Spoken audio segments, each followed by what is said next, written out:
Hey y'all, welcome back to the channel. Today we're tackling one of Arizona's most iconic off-road adventures, the legendary Backway to Crown King. This classic 4x4 route begins at Lake Pleasant and climbs roughly 25 to 30 miles into the rugged Bradshaw Mountains, threading through desert washes, rocky shelves, steep climbs, and breathtaking views before dropping you right into the historic mining town of Crown King. Now this isn't any trail, it's a journey through Arizona's past. Crown King was founded during the gold rush of the late 1800s and named for the Crown King mine, one of the richest gold producers in the region. At its peak, the town bustled with miners, saloons, and frontier life, and even had its own mountain railroad known as Murphy's Impossible Railroad, a marvel of engineering that climbed nearly 2,000 feet through switchbacks and tunnels to reach the town. To reach the trailhead, we started from Lake Pleasant Regional Park west of Phoenix, heading out on Arizona 74 and then onto the dirt roads that led north into the forest. The Backway to Crown King is unmaintained and can test even experienced drivers with rocky sections and changing conditions, so be sure you're equipped with a high-clearance four-wheel drive vehicle and plenty of water and tools for the day. Along the route, you will see rugged desert turn to oak and pine forest, and you may even spot wildlife or remnants of old mines tucked into the hillsides. Once you arrive in Crown King, you're rewarded with an authentic slice of history, from the historic saloon and general store to the charming weathered storefronts lining Main Street. But the adventure doesn't stop at the trailhead or the town. Nearby, you'll also find Horse Thief Basin Lake, a nice destination for fishing, and the Castle Creek Wilderness with a plethora of trails for hikers to explore. So buckle up and let's dive into this unforgettable off-road adventure.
Yeah, I don't think you're gonna get it.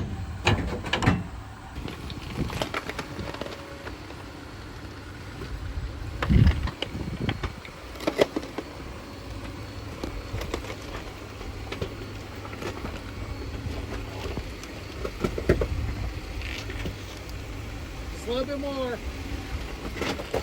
Up the rock. Now turn it.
Hey y'all, sorry about the end of that video. We didn't get a whole lot of video footage at that point in time. My wife was more concerned about me tipping over and falling into a ravine. She didn't really want to get that on footage. I just want to kind of go over what happened. We were on the second obstacle, and there were three pretty bad obstacles on that trail right at the end of it, climbing out of the ravine. The second obstacle got us really bad. We had planned on putting our right tire, like the Jeep in front of us, we had planned on following the same line and putting our right tire on that right rock. Unfortunately for us, unfortunately for me, I gunned it a little too hard once I got on my rock slider, and it caused me to bounce into the left rock, and then I got basically lodged into the left rock on my quarter panel. And I'll show you kind of, I've been working on getting some paint done, but it looks like crap. So give me a break. This is my first time. Anyways, there was some metal showing on this thing earlier, and now I'm hopefully not going to have too much of an issue with it, but I'm going to have to probably repair that or get a new quarter panel and get a body guy to come fix that. At this point, it's really just cosmetic. Because the door still closes, still seals. So I'm not too worried about the functional aspect of the Jeep. But yeah, we'll have to probably put out a little bit of money to get that fixed. But yeah, that whole situation shouldn't have happened the way it did. We shouldn't have had to call a recovery guy to get us out of that situation, because we had the necessary equipment, recovery equipment, to get us out. And I'll explain to you what I'm talking about. Many of you all know what this is. So there is our high lift jack, just kind of sitting in our carport. If we had that with us, we could have used it to lift up that rear tire and maybe put some rocks or something else underneath it to kind of lift us over that rock. We didn't have the necessary gear. So cardinal rule, if you have the gear, use it. So, oh well, next time we'll make sure we have that. Also, we're gonna probably try and make that a permanent fixture on the Jeep and mount it somewhere. So if any of y'all have any ideas on where you prefer to mount your high lift jack, feel free to leave that in the comments, because we're open to ideas. What seems to be the most convenient way to get to it, and where it doesn't become a problem, I guess. But anyways, the trail to Crown King was really beautiful. It was scenic. The vegetation changed a lot. When you go from low elevation up to high elevation, you start seeing different kinds of trees and things like that. And it was really unfortunate that we had to experience the stress of the situation instead of enjoying the beautiful scenery that was the backway to Crown King.